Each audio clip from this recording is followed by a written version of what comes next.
Now let us see the sounds produced by humans. We have seen musical instruments. They have special parts. By vibrating those parts, we can produce the sound. You see a ektara, a sitar. If you plug the string, it creates the vibration. So these vibrations, they bring out some sound from that instrument, right? So now let us see, in case of humans, which part gets vibrated. What is the source of vibrations and how sounds are produced? If you see the human anatomy, here is a human figure showing that the air column, the air passages, this is the nose through which we breathe. This is the nasal column, or we call it as a nasal passages here, nasal cavity. So from here, the air, it goes to the pipe called as windpipe. As the wind is going inside, you call it as a windpipe. Through the windpipe, the air, it goes to the two lungs, left and right lungs. We're talking about the production of sound here in this case. So the sound producing organ or the sound producing part is connected with the respiratory tract in humans. Here, this particular location of this particular pipe is called as larynx or voice box. Voice box. This is the voice box. So sometimes when you are talking or singing, then you can put your fingers on this particular part here. Generally, in case of voice, here you can find some hard structure. It is called as Adam's apple. You can notice if somebody is having a thin body or a lean body, it will be more prominent. If you put your fingers on this when you are talking, you can feel the vibrations. You can sense the vibrations. So this particular part is called as voice box. It is made up of a hard part called as cartilage. It is made up of cartilage, soft bone of your body. So this voice box, it has got two membranes stretched. So here, the voice box, it consists of two, that is a pair of vocal cords. So what are these vocal cords? They are like stretched rubber membranes. So these vocal cords are just like a stretched membranes. So when we exhale the air, that means when we release the air out from the lungs, the air is pushed out during exhalation. The air is passing from the lungs to this windpipe, trachea. So the air, it goes out through this voice box. As the air is passing through the voice box, the air is made to pass through the gap between the vocal cords. So there is a very little gap. Generally we call it as a slit. Slit means a very little gap. Where is that little gap? Between the two vocal cords. How are the vocal cords? They are like stretched rubber membrane. So when the air is allowed to pass through the slit present between two rubber membranes, that is two vocal cords, the vocal cords vibrate. The vocal cords are attached to muscles. Our brain is giving command to the muscles to stretch and relax. Depends upon the signal, the stretching and relaxation will be there. Depends upon the amount of stretching and relaxations, the vocal cord vibrations will be varied. So we are able to produce different sounds. So we are able to produce the sound only during exhalation of the air. While taking the air inside, you cannot speak. It is not possible. Don't try it.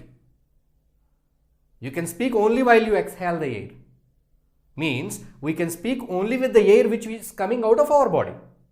The air which is coming through the trachea, it passes through the wind box. So the wind box is equipped with a pair of vocal cords. So when the air comes out, the vocal cords vibrate.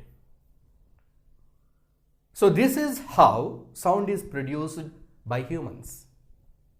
But in human voice, there are variations: man, women. So gents' voice is different, women's voice is different. What is the difference? That is the difference in the length of vocal cords. If you take males, that is men, in men the vocal cord size is 20 millimeters. In women and small children it is short, 5 mm. So this makes the difference, right? So the male voice is much deeper, it has got good bass, loud. Whereas if you take the female, their voice, it is different, squeaking voice, right?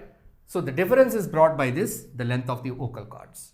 But here we understood how the sound is produced in humans. In humans, the sound is produced by voice box. The voice box is equipped with vocal cords. Those are the special membranes. By exhaling the air, we make the vocal cords vibrate, and these vibrations bring out sounds. Now let us see the sound, how it is produced. We have seen. The sound is produced, okay. The sound has to travel from place to place. So how it travels? Say, you have to go to school from your house. How do you go? You will be having different options. Either your father or mother may drop you at the school on their two-wheeler or four-wheeler, or you may take the school bus to go to school, or you may take auto rickshaw to go to school. But somehow you need something to go to school. In the same way, the sound also needs a medium for propagation. Without a medium, sound cannot be propagated.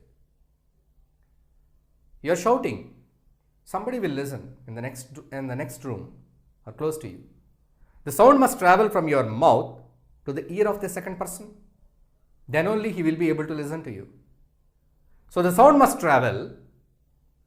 It should propagate through a medium. It requires a medium, needs a medium. What does it shows? Sound needs a medium for propagation. If there is no medium, sound cannot be propagated. Let us see. Let us look at a small activity by which we can understand. Here is a tumbler. You have taken a cell phone, a small one which fits into the tumbler, and you asked your friend to give a ring with another cell phone. So here the cell phone is ringing. If you are here,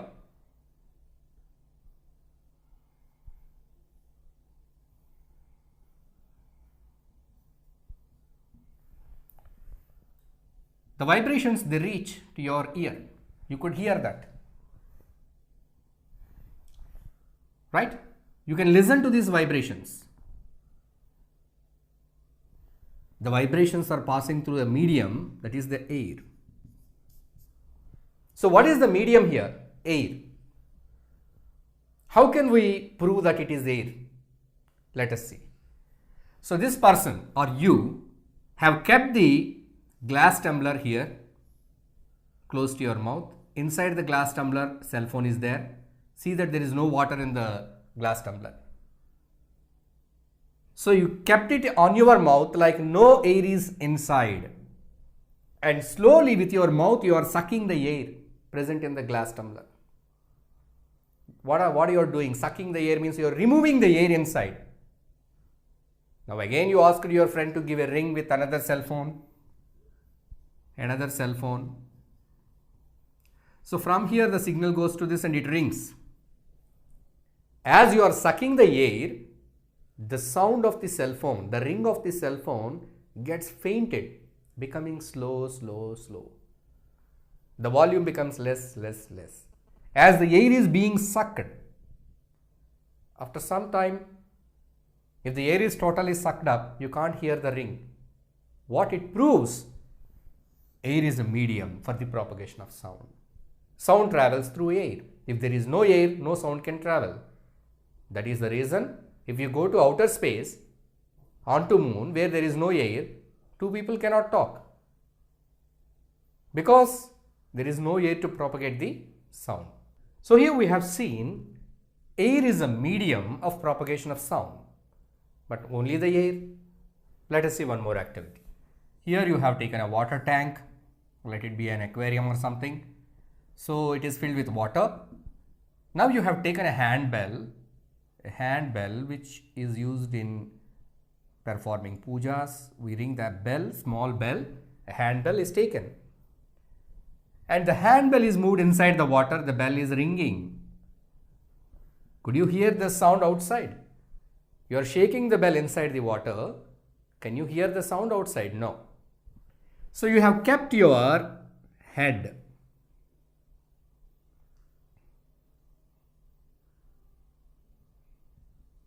You kept your head, you kept your ear touching the water. See that the water doesn't enter your ear. You will get ear pain. Just your ear touches the water. Then you can hear the sound. That means the sound, it is propagated through water.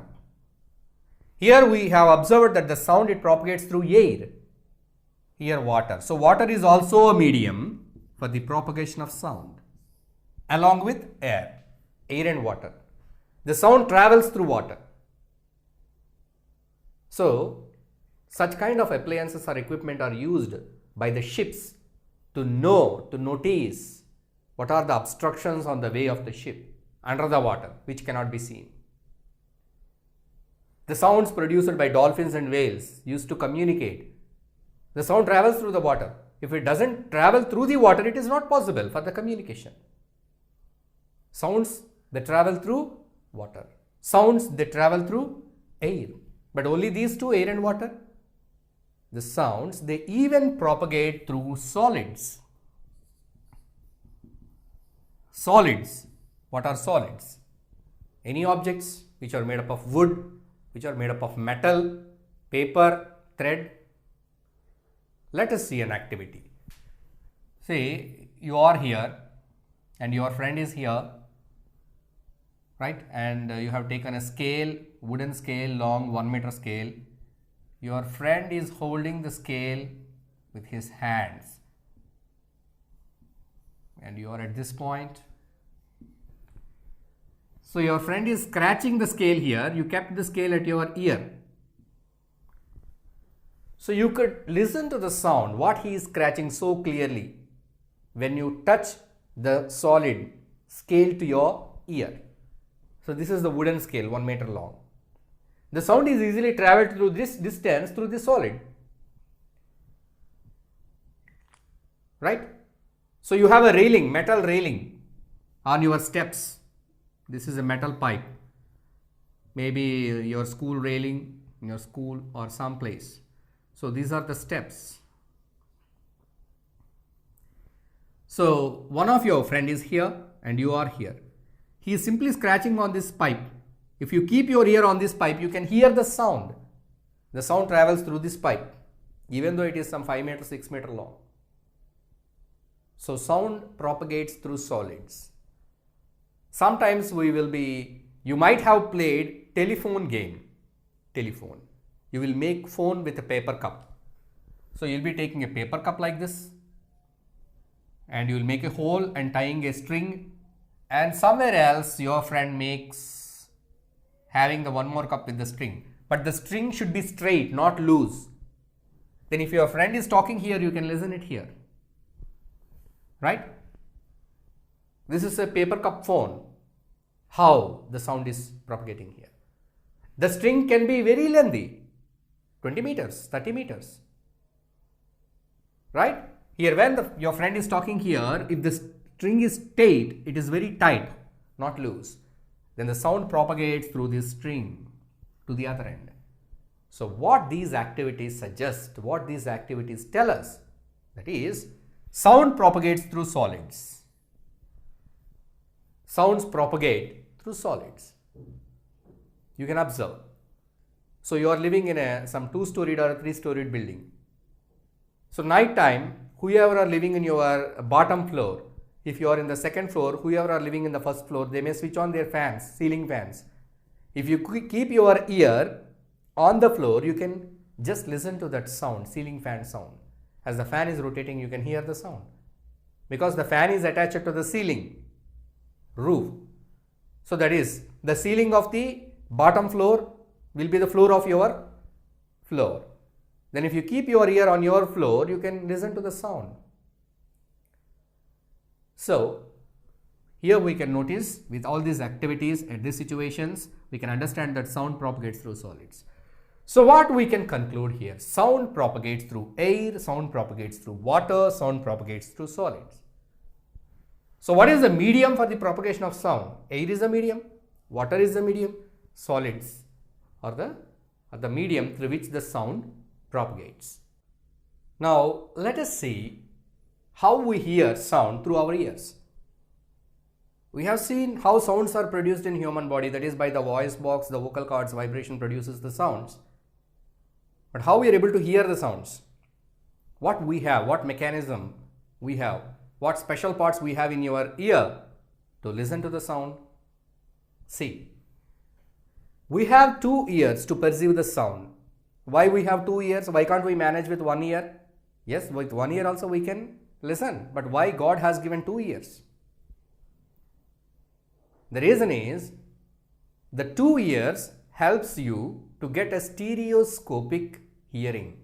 Stereo hearing. You know the difference between a stereo and a mono. Of course, in this generation there is no mono recorder and stereo. But some 20 years back, there was a stereo music player and mono music player. Mono music player will have only one speaker. Stereo music. So stereo, it was a trend 20 years back. Stereo in the sense two speakers, left speaker, right speaker. Of course, if you have a 2.1, you will have a left speaker, right speaker for your music system. So that is to produce the sound in two directions, left and right. Likewise, we have two ears. If you go to a movie theater, if you sit in a movie theater, it will be having a music surround system. From left some sounds will come, some right some sounds will come. All the sounds, they club together in your mind and they will give you a realistic experience that you are in the situation which you are watching. So this is a kind of some good excitement, experience, good entertainment, right? From left side you are hearing some sounds, right side. But why we have two ears? Two ears will bring that sound, not only the sound, they will help you to locate the direction also. You are blindfolded, somebody is calling, you can turn to that direction. Somebody is calling from left, you can identify they are calling from left because you have two ears. Some vehicle is approaching, you can notice that because you have two ears. With one ear, it will be difficult to get the location, get the direction from which the sound is coming. If you don't have this ear is not functioning. If somebody calling from that direction, you will turn this side because that sound will go this way and it is taken by your ear. So you will look in this direction. You feel that somebody is calling from this direction as this ear is not working. So that is the reason we are having two ears for a stereoscopic hearing, stereo hearing. So we have two ears. We have ears, but how the ears are working? The outer part of the ear is called as external ear, ear flap, external ear. The external ear is like a funnel to collect all the vibrations of the sound. Yes, the vibrations are collected and these vibrations are channelized into a canal. There is a canal which is called as ear canal. The vibrations, they travel through this ear canal and the vibrations are going inside and hitting a part in your ear, a sensitive part, that is the eardrum. Eardrum is a very delicate, sensitive membrane. So whatever the sounds that are coming from outside, they are entering the ear canal and they are hitting the membrane. The membrane is vibrated. The sound itself is vibrating a membrane. So the vibrations that are produced in the sound, those vibrations are vibrating this membrane. Now this eardrum is connected to three small bones. Small bones. Malleus, incus, stapes. These are the very tiny bones that we have in your ear.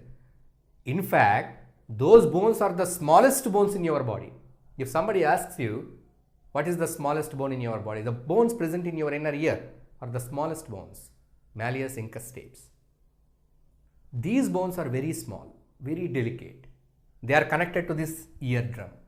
As the eardrum is vibrated, these bones, they move. They also vibrate. The moving bones, they will hit one more special part called as cochleae. This cochleae is filled with some fluid. The vibrations, they go to this fluid, right? So these vibrations are converted into nerve impulses, and these nerve impulses are carried by these nerves to the brain.